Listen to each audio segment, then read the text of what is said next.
If you're curious about the habitual ways that you attempt to earn love, this video is for you. If you have been to my channel before, welcome back. If you are new to my channel, my name is Ross and I'm an intuitive counselor and I'm happy that you're here. In today's video, I want to talk about the roles that we play in order to earn love. And this is a really important video actually because it really comes down to like some of the core wounding that we experience and our response to that wounding, that emotional wounding that we experience when we're young. And I know I've talked about this in different ways in different videos, and I'm just going to repeat this first part because I think it's so important to understand.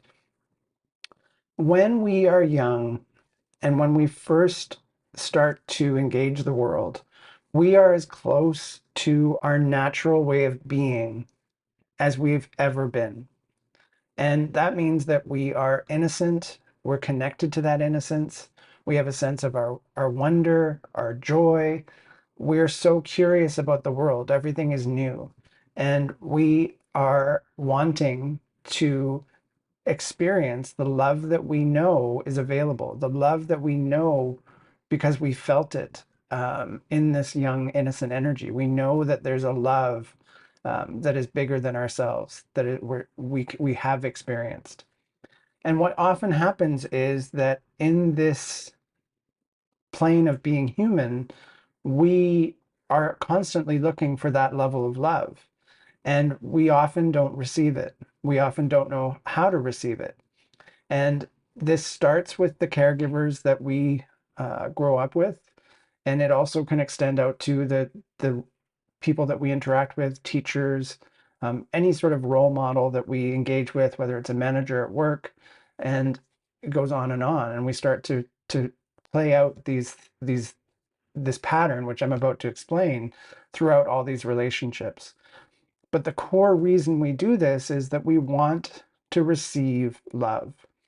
And that shows up in two ways. One is the question that we ask ourselves is, what do I need to do or how do I need to be in order to get love from you? A twist on that could be, how can I be liked? What do I need to do to be liked by you or accepted by you when you get into other relationships? And that is the primary question which creates these roles that I'm about to talk about. The other question that we come up with is, what parts of myself do I need to hide in order to receive love? And that's sort of a different branch that causes us to hide our gifts and our unique ways of being and our unique ways of experiencing the world. And for this video, really going to focus on the roles that we step into for that first question. How do I need to show up in order to receive love from you?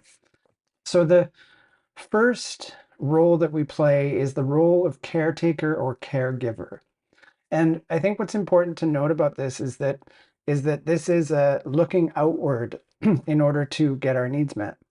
And so the caretaker or caregiver has this belief that the only way to receive love is by taking care of others. And at the same time, what happens is they're ignoring their own needs and not taking care of themselves and not asking for what they need because they believe that a primary focus is on others. And this can sometimes be called the people pleaser. Yeah, that's really that idea of making others happy so that we can be happy ourselves when we get the accolades or the recognition for doing that. And the thing that often happens is that we often don't get that receiving that we're wanting. People don't realize it because they're so busy receiving what it is that we're giving, and it ends up being this pattern that is not giving us the results we want. The overachiever. So the overachiever again is this external looking outwards. What do I need to do or what do I need to achieve in order to get your love? So that could be getting good grades, it could be doing well at work, it could be doing well at sports. How do I need to be in the world in order to get your love? And in this role, it's all about achieving results, measurable results, being the best on the team, getting first place, those kind of things.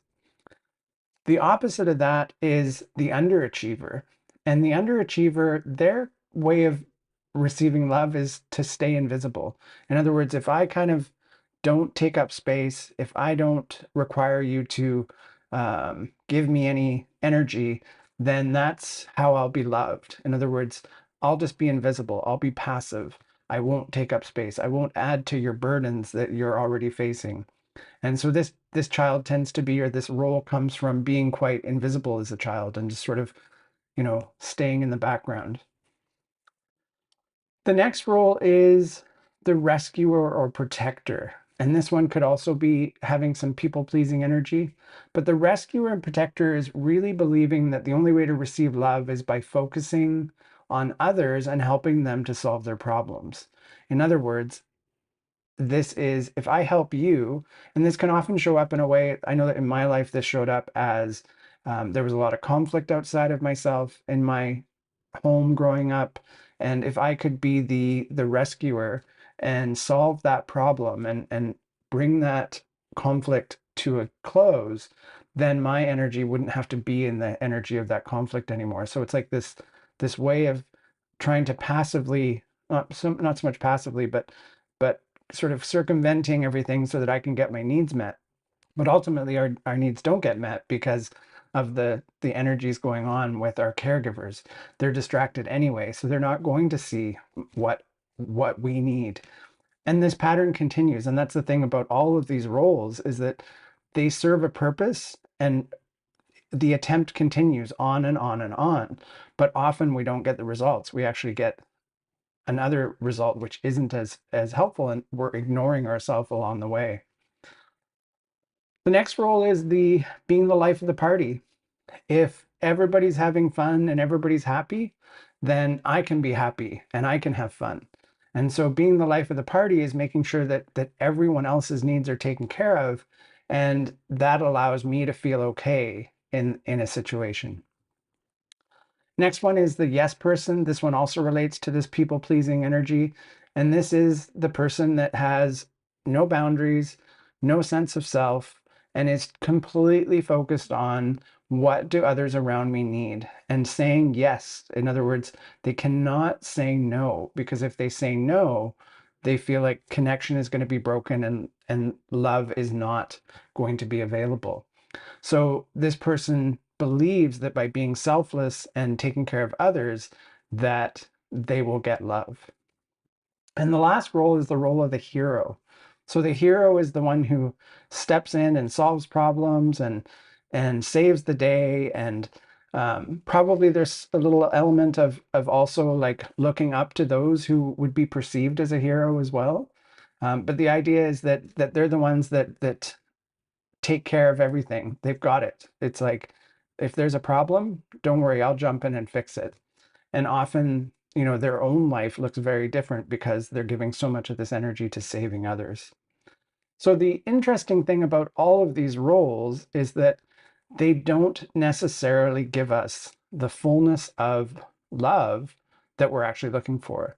It's an attempt to solve that problem, but ultimately it creates other problems. And often the things that show up with that is like codependence and lack of self-worth.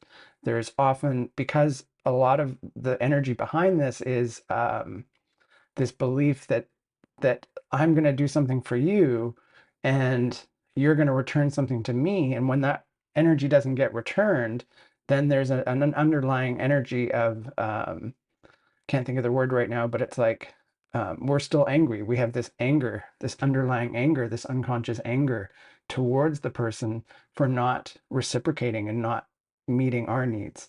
And so in the end, we end up in a almost worse place than we began with. So these roles don't ultimately get us the love we want.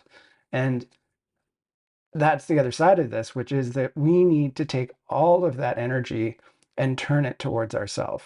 And it seems like that wouldn't be the right thing to do, but it really is that. We need to put ourselves first. We need to love ourselves first. And that can be hard when that's not something that was modeled for us, that idea of self-love. And there's something that I'll share, and I think I might have shared this in a video before. My friend Linda Austin, who channels, she shared this wisdom, and I just love sharing it over and over again because it really speaks to this dynamic of how do we flip this way of externalizing our energy and turn it inwards. And this was a lesson that I got in that from this wisdom, and really it hit me very hard. And I think we all know the analogy of when we're in a plane, if the oxygen mask drops down, put the mask on yourself first, not on your children, which a lot of people struggle with. It's like, why would I put the mask on me first? And that's what this is about. But the wisdom that I received was a reframe on that, which is you can't just breathe out. I'll say it again. You can't just breathe out. We have to breathe in. And when we breathe in, we're taking care of ourselves. But if we don't breathe in, we're not going to be here. And I think that that's really important to consider. And so we can't give from an empty cup. We need to fill our cup first. And that is a drastic shift from the everything I've been talking about in terms of these roles that we would step into. So this is about really switching those roles, renaming them.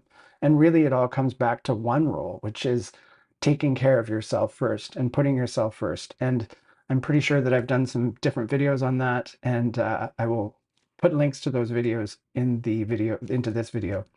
So I think I'll leave it there. Thanks so much for watching. I hope that you found this video beneficial. If you know anybody that would appreciate this topic, please share it with them. If you're interested in the work that I do as an intuitive counselor, my link to my website is in the description of this video. And I'm so grateful that you took the time to watch, and I'm sending you unconditional love, and I'll see you again next time. Bye for now.